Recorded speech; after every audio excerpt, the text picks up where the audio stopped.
mo ṣe jí ariwo ọpẹ́ ni mo mú bọnu lónìí. Mo bá Jọkẹ́ Adé Balikis dúpẹ́ pọ́jọ́ tá a bí tún padà kò láyọ̀.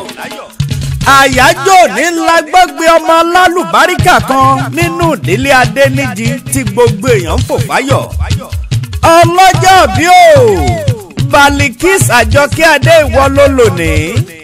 Máa yan fanda bó o bá ṣe fẹ́ torọ́ lọ́wọ́n ọba ló dá ẹ sí kì í ṣèèyàn. Oyin ti gbéra kúrò nínú afárá o. Olódìlé Balikis Àjọkẹ́ Adé òun fẹ́ kínú ẹ̀ ó máa dùn. Ǹlẹ́ ọmọ ọlọ́pẹ́ ń ṣọpẹ́ orin ọpẹ́ ló fi ṣe. Àjọkẹ́ Adé gbéra ńlẹ̀ kó jíjó ọpẹ́ torá ìyájọ́ òní yàtọ̀ gbà. Ó ti yá ọlọ́jọ́ bí o Lepasius baby fún wọn tán. Ọ̀pẹ́ lẹ́ngẹ́ adúmáadán tí gbogbo ọkùnrin ń fọ́ fún rèé. Ọlọ́jọ́ bí òní ẹ̀mí rẹ̀ ó ṣe púpọ̀. Happy birthday to you. Àjọkẹ́ ọlọ́pọ̀ ẹwà aya rere lọ́ọ̀dẹ ọkọ òní sílẹ̀tẹ̀. Ire lójú owó rí ọlọ́jọ́ bí òní ojú rẹ̀ òní ríbi torójú àṣà kì í ríbi tàwòdì kì í rọrùn.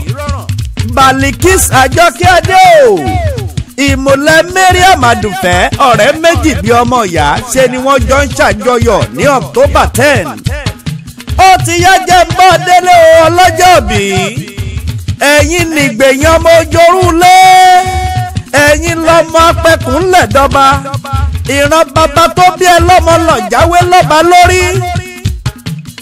Ẹ̀ṣọ́ òjòyè mẹ́kùn ẹ̀ṣọ́ òmàràgà abílédowó ò máa fi gé ọ̀bọ̀ dáná. Ẹ̀yin lọ máa pọ́n dandan gangan kẹ́ ẹ tó mẹ́mú òwúrọ̀.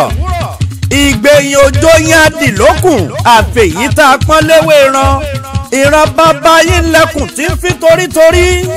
Ẹ̀yin lọ́mọ ẹkùn tó ń fi tìrùtìrù. Ṣé a kì í jọmọ ẹlẹ́kùn kẹ́kùn panijẹ? Ẹ̀yin nìgbẹ̀yìn ní mòtú ọmọ ẹkùn.